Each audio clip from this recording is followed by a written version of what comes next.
Tu trouves-tu, Mike, qui t'a bien représenté, le Julius Gray? Oui. On va dire Dr. Gray. Là, Dr. Gray. Oui. Non, il m'a bien représenté. Ah ouais? Il m'a bien représenté, ouais. Sauf que, tu sais, on dirait, c'est ça, on dirait, tu sais, mettons, tout le monde est pas, en humour, là, je sais pas, tout le monde disent qu'ils sont pour la liberté d'expression, mais c'est tout le temps, moi, je suis pour la liberté d'expression, mais ça, là, mais aussitôt que t'as un mais ça, là, T'es pas pour la liberté. puis moi, en plus, au début, tu sais, quand on était, nos premières fois qu'on parlait à Julius Gray, tu sais, on aurait pu jouer la stratégie de, regarde, tu sais, moi, j'ai gagné un prix humanitaire pour le travail que je fais avec des handicapés avant mon procès. Genre, la semaine que j'avais reçu la lettre de la Commission des droits de la personne, il y avait une compagnie qui fait les bras Jacko, tu sais, pour les handicapés qui m'avait invité puis qui faisait un 5 à 7 en mon honneur dans leur shop, tu sais, dans leur bureau.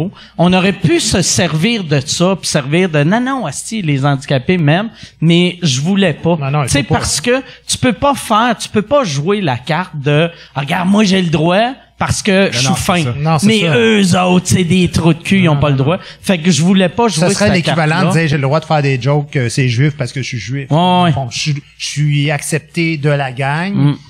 Mettons des handicapés dans ton cas, donc moi ça légitimise. Non, il faut pas. Mais faut que tout le monde, il faut même que ceux qui n'ont aucun sentiment positif par rapport aux personnes handicapées, okay, là, mettons quelqu'un qui est totalement neutre, ait le droit de faire une joke là-dessus, comme tu as le droit de faire une joke c'est religion, que tu sois religieux ou pas, que c'est pas une question de sensibilité au fait que tu as fait des bonnes causes ou que tu as participé à des galas. Moi, quand les gens souvent se servaient de cette histoire-là, de dire Mike, il a comme fait des levées de fonds pour des personnes handicapées, je disais mais ça on s'en calisse, ça. Non, c'est ça. Ça change absolument rien, tu sais. Moi, c'est drôle parce que, tu sais, j'ai écouté un petit bout de Julius Gray par Zoom, là, tu sais, là.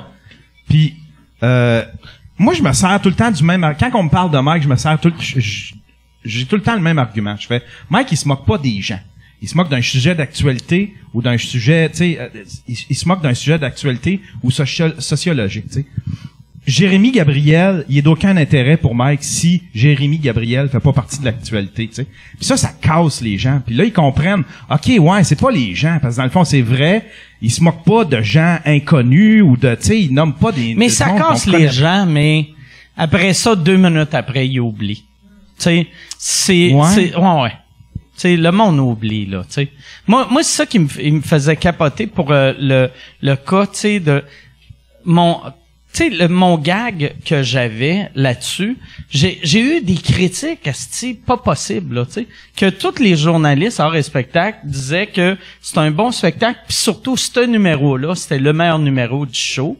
Et 2 ans après, t'as des journalistes qui ont pas vu le show, qui disaient, voyons, ça se fait pas dire ça. Puis j'étais comme, Chris, me semble, le journaliste qui était là dans la salle il y a 2 ans, t'es en train de dire que c'est un imbécile qui a pas bien fait sa job. Dans tu sais, toi, t'as le 2e chapitre, mais le premier est sur mon histoire à moi. Okay. Je passe avant toi dans mon livre. Mais il y a le cas Nantel avant le cas Ward, puis je parle de 2017, donc quand il y a eu le fameux MeToo. Ouais. Alors moi j'ai fait un numéro sur les agressions sexuelles, puis je parlais entre autres d'une universitaire bien connue que moi j'ai jamais nommée dans le spectacle et qui s'est auto-nommée elle-même sur Facebook ensuite pour dire hey c'était moi, c'est de moi dont il parlait. Puis finalement ben moi ce qui est intéressant c'est que j'ai fait ma première à Québec.